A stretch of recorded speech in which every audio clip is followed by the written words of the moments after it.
Anak, kunin mo yung cellphone ko sa kwarto. May tumatawag ata. Ah, sige po, Nay. Sabi cellphone ni nanay. Anak, bilisan mo naman. Ay, salamat naman. Nakatae din. Scarlett, ba't nandyan ka? Eh, di ba pinukuha ko sa cellphone ko? Pinagsasabi mo, Nay. Kanina pa ako dito sa loob. Nay, eto na po cellphone niyo. Sino yan, Nay? Bakit kamukha ko? Teka lang. Bakit dalawa kayong Scarlett?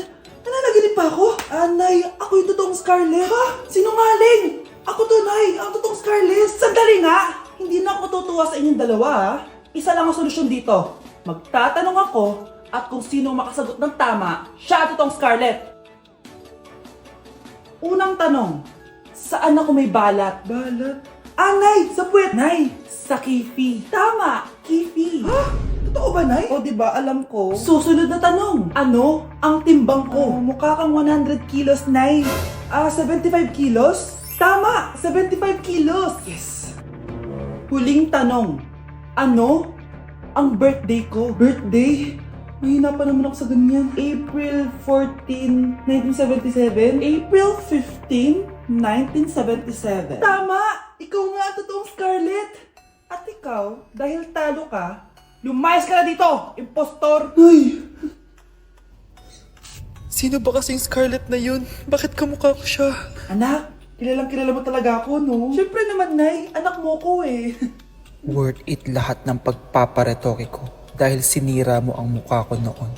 Ngayong napaniwala na kita, gaganti na ako sa'yo. Wow, Scarlett! Ang ganda naman ng bahay niyo! Pinaghirapan niya ng mga magulang ko, Bes. Alam mo, parang ganito din yung bahay namin eh. Kaso mas malaki lang yung amin, tapos may swimming pool. Ah, ganun ba, Bes? In fairness, ang laki ng TV niyo ah. Ah, oo. 75-inch yan. Pero parang mas malaki yung sa amin. 120-inch kasi yung sa amin. Parang sine na nga eh. Ah, laki nga, Bes. Wow! Eto kwarto mo, Bes. Ang ganda. O, di ba? Ako nag-design neto. Alam mo, Bes, yung kwarto ko, may second floor. Tapos may walk-in closet pa. Parang wala kang ganun. O, edi ikaw na, Bes. Anong nangyari dito? Anak, magugas ka na ng plato dito? Ah, ito na po, Nay.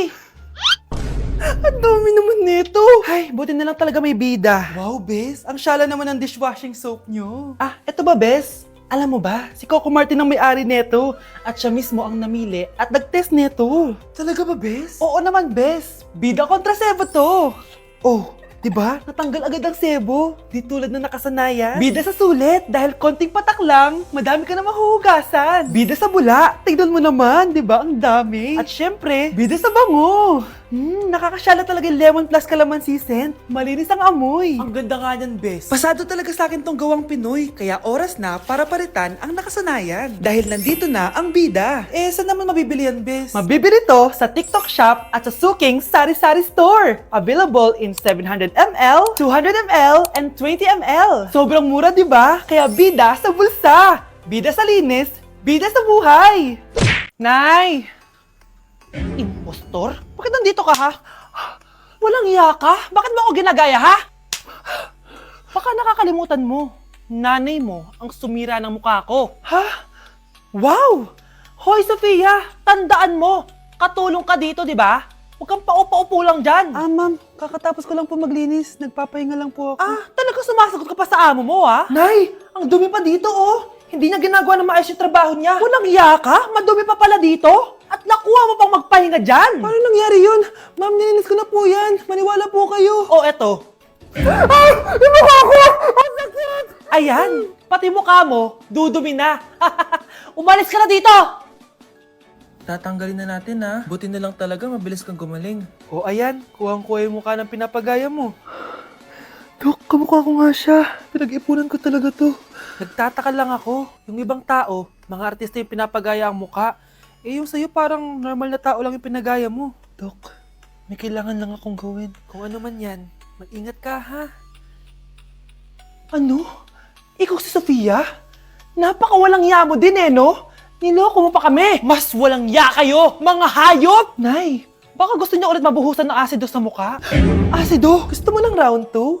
O eto, round 2! Ah! Sige, ibuhos mo! Naka-live ako, oh.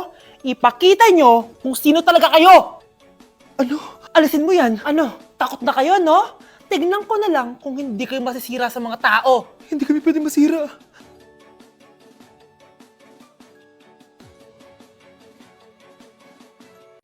Wow, ganda! Nay! Nay!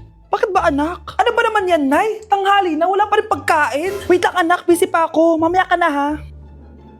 Oh, pati ref natin wala na rin laman, Nay. Oh, anak, mag-grocery ako. Mamaya ka na. Nay, ano ba kasi ang ginagawa mo ha? Nag-add to cart lang ako dahil 12-12 pas kung panalo sale na sa TikTok Shop starting December 6 to 12. Open mo lang ang TikTok app and click the shop icon at hanapin ang on-trend banner to claim your 12-12 exclusive coupons. You can enjoy up to 100% free shipping vouchers nationwide and returns. At sa mga first-time users dyan, you can get a chance to get no minimum spend discount voucher. At meron pang flash sale up to 80% off with exclusive 12-12 price and limited time deals. At di lang yun, sa mga brand channels, may new arrival and special offer just for you. Sige Nay, mag-add to cart na rin ako. Oo anak, at kayo din. Sabay-sabay na tayo mag-check out this 12-12 Paskong Panalo sale ng TikTok Shop. O sige na Nay, magluto at maglinis ka na doon. Oo na, eto na.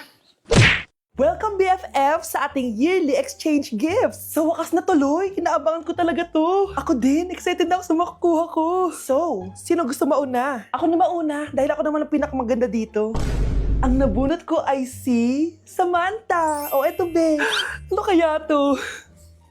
Ano to, Bes? Tawas yan, Bes. Kailangan mo yan dahil nakakapanghinay ang amoy mo. Oh, Samantha, sino nabunot mo? Ang nabunot ko ay si Scarlett.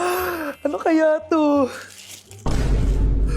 Bakit toothpaste at toothbrush to? Bes, kailangan mo yan at kailangan din namin yan kasi naamoy pa namin yung last week mo na ulam. Mga hayop. O sige, ako na. O, ang nabunot ko ay si Cheska.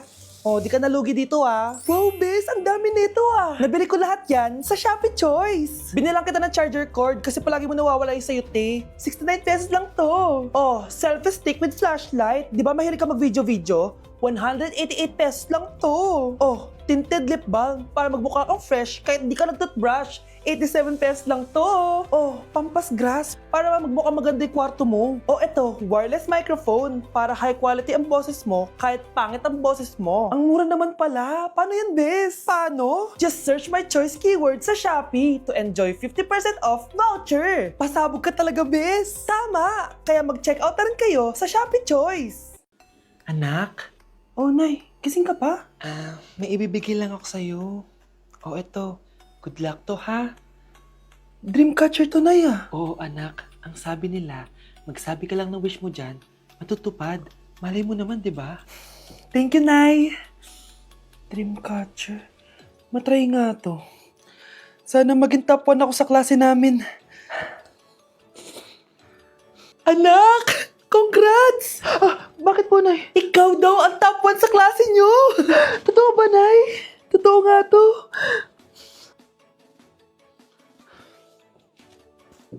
O anak, saan ka galing? Nag-apply ako sa trabaho. Ayoko naman maging pabigat sa inyo habang buhay. Sana makabawi na ako sa inyo. Ba't di mo nalang i-wish yan sa Dreamcatcher? Malay mo naman, di ba? Oo nga no, Nay. Nay! Tanggap na ako sa trabaho! Ang laki pa ng sahod ko! O, di ba? Sabi ko naman sa'yo, anak eh. Deserve mo yan. Nay, sa wakas, makakabawi na rin ako sa inyo. Bes, alam mo, ang yaman mo na. Bakit di ka pa mag-asawa? Hay naku, Bes. Kung may magkakagusto man sa akin, ang gusto ko, mabait at responsable.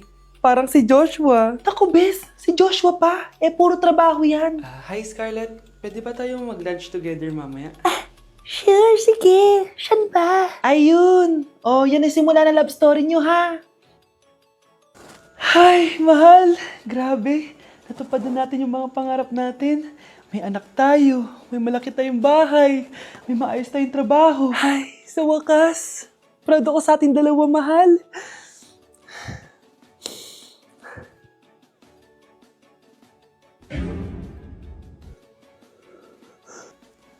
Mahal? Hello po, Ninang. Bless po. Aba, Mars, ang laki na netong inaanak ko, ha? O, eto, para sa'yo. Sa wakas! 100 lang? Ilang taon kang hindi nagbigay, tapos 100 pesos lang ang bibigay mo, Mars? Wait lang kasi, di pa ako tapos. O, eto inaanak, sa'yo lahat to. Ang dami naman nito, Ninang. Madami talaga, dahil inabangan ko ang Choice Friday sa Shopee. Dahil ang daming deals and offers. Payong na may UV protection, 80 pesos lang. Gantong kadaming rubber band hair ties, 39 pesos lang. Electric mini fan na sobrang lakas ng hangin. Ang lakas! Nakaka-fresh talaga. 381 pesos lang to. Aesthetic na tsinelas na pwedeng panggala. 143 pesos na lang. O eto, pang cool kid na shades.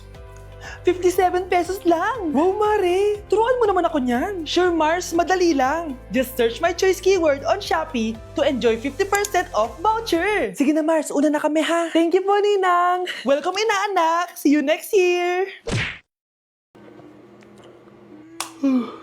O anak, gising ka pa? Nay, ilang araw ka ng puyat ah. Tignan mo nga yung tsura mo. Baka magkasakit ka na niyan. May exam kasi kami bukas, Nay.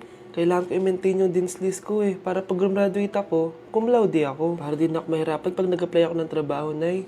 At makakabawi na ako sa inyo ni tatay. Anak, hindi mo kailangan bumawi sa amin ng tatay mo. Okay lang kami. Ang gusto ko, pag nagkatrabaho ka, ipunin mo. Para sa future mo. Okay lang kami, anak. Nakikita ko kasi, Nay, na nahirapan na kayo ni tatay na pag-aralin ako. Trabaho namin yun, anak, bilang magulang. Kaya gagawin namin lahat para sa inyo. Pero, Nay, gagawin ko pa rin ang best ko. Bibigyan ko kayo ng magandang buhay ni tatay. Thank you, anak. O sige na, matulog na tayo, ha? Good night. Anak, kailan ka uuwi? Magpapasko na. Ayun na! Malapit na mag-Noche Buena! Bilisan nyo! Oh, naayos ko na yung table, ha? Ilagay nyo dito yung mga pagkain. Oh, pinaglutuan ko kayo ng favorite nyo, kaldereta. Mga anak, sana nagustuhan yung mga regalo namin sa inyo. Thank you po! Hindi na magiging blurred yung mga pictures ko. Wow, mga favorite box ko to ah. Thank you po. Ang angas naman nito. Solid. Sa wakas, makakalaro na din ako. Nay, sana palaging ganito. Sana palagi tayong masaya at kompleto. Siyempre naman anak, ano ka ba? Oh, 12 o'clock na. Merry Christmas, mahal. Merry Christmas, mga anak. Oh, Merry Christmas. O, kain na tayo. Merry Christmas, guys. Merry Christmas. Mahal ko kayong lahat. Merry Christmas. Best family ever. Bawi na lang ako next year, Nay. Scarlett, focus on your work. Opo, ma'am. Ito na po. Trigger warning, kung takot kayo sa tahi, huwag niyong papanoorin to. So may nag-comment, bago ko sagutin yan, gusto ko lang sabihin na Happy New Year everyone! Tapos na yung 2024. So, answering the question, ano po yung nasa labi niyo? Tinahi po yung labi ko. Ang ginawa pong surgery sa akin is lip reduction surgery. So, pang 5 araw na to guys, and as you can see, hindi ko na ilalapit kasi baka matakot talaga kayo. Bakit ako nagpa-lip reduction surgery? First of all, siguro lahat naman tayo may insecurity. And kung di nyo napapansin, malaki talaga naturally yung labi ko. Mas malaki yung sa taas compare sa baba. So hindi siya proportion. Actually, dapat hindi ko na siya itutuloy. Pero may isang bagay kung bakit ko siya tinuloy. And yung number 2 reason ko is palagi ko siyang nakakagat whenever na kumakain ako. So dahil nga malaki yung labi ko, marami laman sa loob. So kapag ngumunguya ako, nakakain ko siya. Ang tendency, hindi nawawala yung singaw ko. And lumalaki yung singaw ko kasi palagi ko siyang nakakagat. Imagine, hindi lang isa, hindi lang dalawa ko siya beses nakakagat, kundi siguro mga 5. Ganun kalala. So, dugong-dugo talaga. Kaya tinuloy ko na rin siya para finally mabawasan na yung laman niya sa loob at sana hindi ko na siya makagat in the future. Pero syempre, para mas maging confident na rin ako sa mga pictures. Kung nagtataka kayo kung bakit after Pasko or December 26 ako nagpa-surgery, is yun yung earliest na appointment na pwede yung doctor ko. And yun na yung ginrab ko since kailangan kong gumaling before ako bumalik sa school. Kasi di naman ako pwedeng bumalik sa school na nang ganito yung sitwasyon ng bibig ko. Paano ako magre-report, diba? Ito na ata yung sinasabi nilang New Year, New Me. So yun lang naman guys. Again, happy New Year. Wishing you all the best in 2025. Babalik na ako sa content ko. Promise, pag gumaling na talaga to. Bye-bye. Hi guys! So nandito kami sa pinakamahal na steakhouse dito sa Metro Manila. So ngayon, tapos na kami kumain.